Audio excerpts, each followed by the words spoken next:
Continuamos paseando por la actualidad de Vícar, La Mojonera, Enix y Félix en Más de Uno.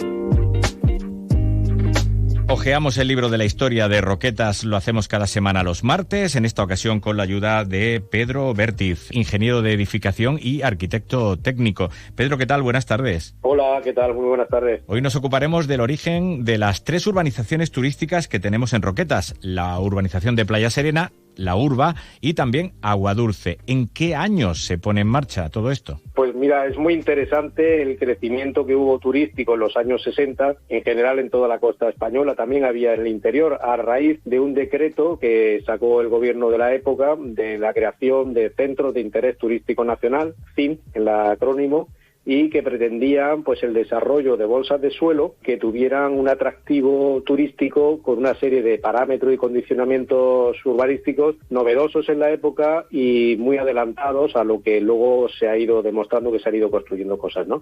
Tenemos la suerte que de los 72 centros turísticos de interés nacional que se desarrollaron a lo largo de toda España, en Almería tenemos los primeros, concretamente el de Aguadulce. La Urba de Aguadulce, la urbanización de Aguadulce, se tramitó en el año 1963, que fue el primero de toda España. Y posteriormente se desarrollaron el de la urbanización de Roquetas y la urbanización de Playa Serena en el año 67, ¿no? Que luego se agruparon, la de urbanización de Roquetas y Playa Serena se agrupó porque crecieron y las lindes se contactaron y se le denomina ahora lo que es la Urba. Pero no olvidemos que Aguadulce fue la primera, la urbanización de Aguadulce, que fue un modelo de planeamiento y de desarrollo y de diseño respecto a la oferta que había en aquella época, ¿no? Escasa, por cierto. No sé si se conoce el ideólogo del nombre de urbanización Playa Serena en una zona donde el mar es bastante bravío, y si tenía o no guasa el hombre o la mujer, pero vamos, la iniciativa de ponerlas en marcha, las 3, ¿a quién corresponde? Fue capital privado de la época, es decir, con las distintas relaciones comerciales que pudieran tener los promotores con los dueños del terreno, esto venía de la mano siempre de entidades financieras buscando las sinergias de los propietarios y de las empresas. O sea, había un triunvirato entre propiedad de suelo, empresa constructora, que eran de ámbito nacional, y entidad financiera y, lógicamente, el Ministerio, que eran varios los que tenían competencia. Entre ellos, el que predominaba era el Ministerio de Turismo, ¿no? Entonces, Ministerio de Turismo y Ministerio de Fomento, del MOPU antiguo. Entonces, en este cóctel de administración, empresas, capital privado y tal, desarrollaron estas urbanizaciones. Fueron distintas, es decir, fueron sociedades anónimas. Estaba Urbanizadora Aguadulce S.A., estaba Urbanizadora Roquetas S.A., eran diferentes y tenían sedes en Madrid, tenían capital social para desarrollar aquello y bueno, pues iban vendiendo y construyendo a la vez que iban pues captando capital, ¿no? Le resultó fácil esa atracción de dinero porque lo que se buscaba era sobre todo pecunio extranjero, ¿no? Sí, sobre todo consolidar un territorio dando una serie de servicios y dando una imagen de modernidad en cuanto al diseño de las infraestructuras, de espacios libres, de jardines, de zonas de recreo, de restaurantes, de hoteles y tal, para que el turismo de masas incipiente en que estaban entrando en España pues tuviera centros de atracción para donde pasar sus vacaciones, incluso a hacer inversiones como así se hicieron en hoteles, grupos de apartamentos, chalés, etcétera, ¿no? O sea, era un atractivo, era una absolutamente novedoso, por cuanto que en aquella época lo que estaba vigente en planeamiento era una ley del suelo del año 1956 y esto mejoraba muchísimo las exigencias que en el planeamiento tenían que tener en cuanto a espacios libres, amplios viales, dotaciones, servicios, etcétera. Era un plus sobre la ley del suelo del 56, ¿no? Uh-huh. Era muy atractivo, evidentemente, para el usuario final. El usuario final se encontraba que iba a un destino y un destino de calidad. De la calidad, entendiendo de la época, estamos hablando de los años 60, ¿no? Con la precariedad que había en este país en muchos órdenes, ¿no? No solamente era importante hacerlo, sino también que los demás lo conocieran. ¿Hubo que hacer alguna campaña de promoción de imagen? Sí, eso fue el objetivo final, el dar una atracción al turismo internacional para derivarlo a la costa española. Bueno, en general también hay otros centros en el interior de España, ¿no? Pero generalmente aquí. Y hubo unas campañas institucionales promovidas por el Ministerio de Turismo en ferias internacionales, las cuales tuvo mucha acogida. y de hecho hubo un gran número de clientes belgas, franceses, alemanes, en menor medida ingleses, que tuvieron su destino de vacaciones durante 40 años, estamos hablando desde los años 60, a finales del 60, a finales de los 80, como destino preferente en estas urbanizaciones. ¿Y los españoles? Los españoles también, lógicamente. Lo que pasa es que la comunicación más importante en los inicios se desarrolló con campañas hasta mediados de los 70, un poquito antes, en la zona de Europa, de lo que luego fue la Comunidad Europea, ¿no? Españoles también, y de hecho hubo una facilidad fiscal a todos los que invirtieran en estas urbanizaciones, porque no podían cerrarle puertas al que pudiera ir haciendo su patrimonio en este tipo de fincas y de urbanizaciones, ¿no? De hecho, los precios que había de la época, pues si comparamos y capitalizamos a lo que hay actualmente, suponía muchísimo menos esfuerzo en la economía de las familias, ¿no? En adquirir viviendas que también tenían un grado de protección social. Había muchas viviendas que existieron bajo el régimen de VPO dentro de estas urbanizaciones. ¿Qué fue lo primero que se construyó? ¿Viviendas u hoteles? Fue en la urbanización de Aguadulce, el Hotel Playa Dulce. Evidentemente las infraestructuras de las calles, la dotación de agua, saneamiento, la electricidad, se llevó una planta potabilizadora, una planta depuradora, ¿no? Pero la infraestructura principal que se hizo fue el Hotel Playa Dulce. E inmediatamente que se estaba construyendo el Hotel Agua Dulce, se hicieron bloques de pisos, también el edificio Pitaco, por ejemplo, que se publicitó en Madrid muchísimo y tuvo mucha acogida. Entonces la promoción, que en principio querían vender suelos a promotores, pues también empezaron a hacerse promotor inmobiliario para dar producto final y dar viviendas a quien lo demandara, ¿no? Vinieron muchísimos de Madrid, precisamente, y aparte de europeos también, ¿no? ¿El desarrollo de la industria cinematográfica de los rodajes en Almería influyó en positivo para el desarrollo de esas urbanizaciones, tanto Playa Serena como La Urba, de Roquetas, como especialmente Agua Dulce? Ese es un tema apasionante porque estaba enlazado y, de hecho, hay un enlace de desarrollo incipiente turístico de la provincia de Almería que años después quedó olvidado, y de hecho la marca Costa del Sol también nos pertenecía, éramos parte de Costa del Sol, que luego también se derivó a otros sitios, y el desarrollo de la industria turística, de las 500 películas que se han rodado en la provincia de Almería, en su inicio, en los años 50 y tantos, 60, principios de los 70, tenían una conexión muy grande con el Hotel Playa Dulce.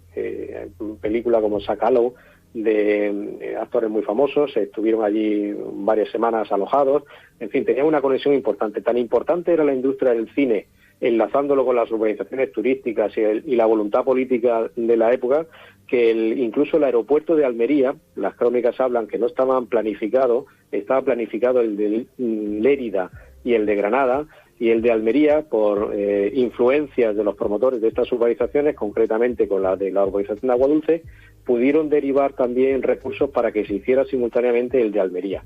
Pues claro, no podíamos tener una provincia aislada del resto si no tenía una conexión directa con vuelos y con centro europeo y tal.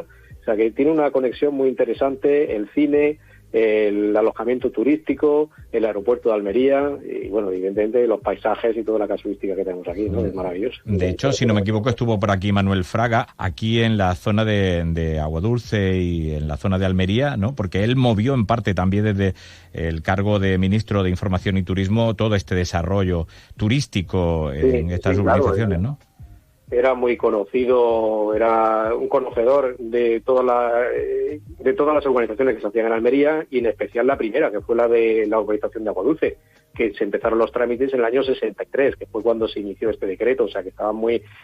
hay que posicionar esto en la propiedad de la finca, la mayor propiedad de la finca de la urbanización de Agua Dulce, que pertenecía a un general que estaba en el Consejo de Estado en aquella época, ¿no? A Máximo Cuervo, ¿no? Máximo Cuervo. Sí, que le hemos citado más de una vez, entre otras cosas porque quizás lo más mundano de lo que tenemos aquí de Máximo Cuervo, para que todo el mundo se haga una referencia, es el pabellón deportivo que hay en Agua Dulce Norte, pero sin embargo es un hombre que para la historia de esta zona ha sido fundamental, porque gracias a él también se puso en marcha todo lo que eran los planes de colonización, ¿no? Y todo lo que era también el desarrollo de la agricultura intensiva bajo plástico. Yo pienso que es una figura que no está reconocida por todo lo que ha hecho por Almería. Y no era almeriense, por lo que me cuentan, él apareció en Aguadulce porque de niño tenía problemas de salud y el médico le dijo a sus padres que había un sitio donde podían ir, que era la playa, para que el niño pues creciese y se desarrollase sin esas afecciones y sin esas patologías. Y parece ser, tenía unos vecinos en Madrid que eran de aquí, de Aguadulce, y dijeron, oye, pues allí hay un sitio fantástico, puedes venir allí. Y a partir de ese momento fue la unión, que aquello fue casi un enamoramiento, ¿no? Fue unas circunstancias en la vida familiar que decidieron que pasara una temporada en verano en Aguadulce, porque el padre de este señor había sido compañero de estudios del dueño de un almacén de coloniales que había en Aguadulce, les ofreció la casa, que pasaran un verano, se enamoraron de la zona, compraron una finca que estaba con Parrales, que es donde está el Hotel Aguadulce ahora mismo, y ahí hicieron un desarrollo poquito a poco, de comprando bancales, haciendo uva, hasta que, bueno, esto estamos hablando de los años 1906, así, ¿no? Hasta los años 14 y 16, que la uva ya dejó de tener rentabilidad, dejaron ya las fincas casi en barbecho, y tenía mucho interés en desarrollar aquello urbanísticamente, porque agrícolamente no había quien se acercara.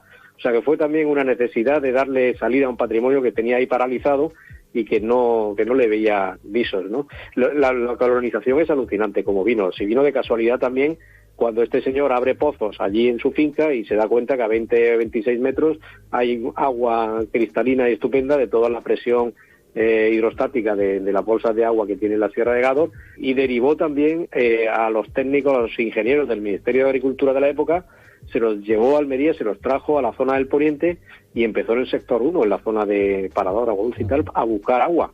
Y a partir de ahí se animaron y empezaron a desarrollar todos los sectores. ¿Sabes que este señor ha sido la punta de lanza luego de una administración que desarrolló muchísimo en la zona? Vamos, Almería es la provincia, no sería lo que es sin el reconocimiento del esfuerzo de este señor. Sí. Eso es así. ¿Qué fue antes, el Parador de las Hortichuelas o Aguadulce? Gran pregunta. Vamos a ver, Aguadulce como núcleo existe desde el siglo XVIII. Era un conjunto de casas que estaban a la entrada a la salida del Cañarete, concretamente, casas de pescadores, que tiene su desarrollo con la minería de Nix, porque en esa confluencia de caminos, pues un señor avispado ve que hay una necesidad de hacer una fonda y de hacer una serie de infraestructuras para venta, compra, etcétera, y ya empieza ya a desarrollarse lo que es Aguadulce a partir de esos momentos. Está vinculado con la minería, es una cosa curiosa. Y luego el Parador es posterior, por cuanto el Parador es agrícola totalmente. El Parador era un cortijos dispersos, pero fue con la colonización, en los años 60 y tantos, cuando empieza a desarrollarse, bueno, pues a raíz de aquellas gestiones que se hicieron con la búsqueda de agua de los sectores 1 o 2 y tal. Sí. O sea, que yo diría que Aguadulce es anterior al Parador. Es que te preguntaba esto porque entre Aguadulce y el Parador de las Hortichuelas está La Gloria, y ahí precisamente tu abuelo, el abuelo de Pedro Vértiz, fundó la primera cooperativa agrícola de la provincia, ¿no? Eran los inicios de los años 60, poco más o menos cuando el turismo, y estaba situada donde ahora se ubica la Escuela Agraria Campomar. Pues mira, la ubicación me la han confirmado hace escasamente 2 meses, que me dijeron gente de la zona, gente mayor, que allí había unas básculas, que aquello había sido antes una lóndiga y tal, y efectivamente la primera cooperativa de la provincia de Almería se llamó Orexa, y precisamente se hizo para aglutinar a los productores de la zona, para que las habichuelas de la época no le pusieran sello de otras provincias, sino que de aquí se pudieran comercializar.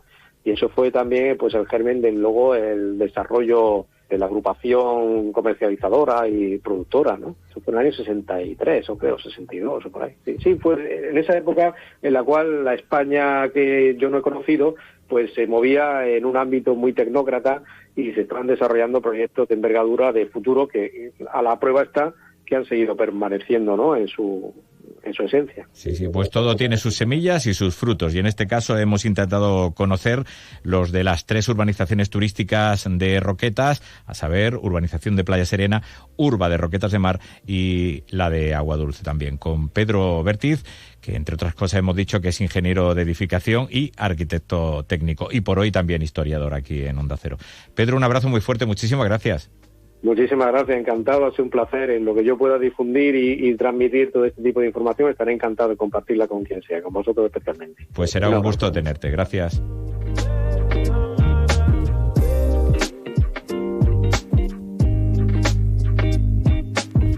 Onda Cero Roquetas, 106.1 FM.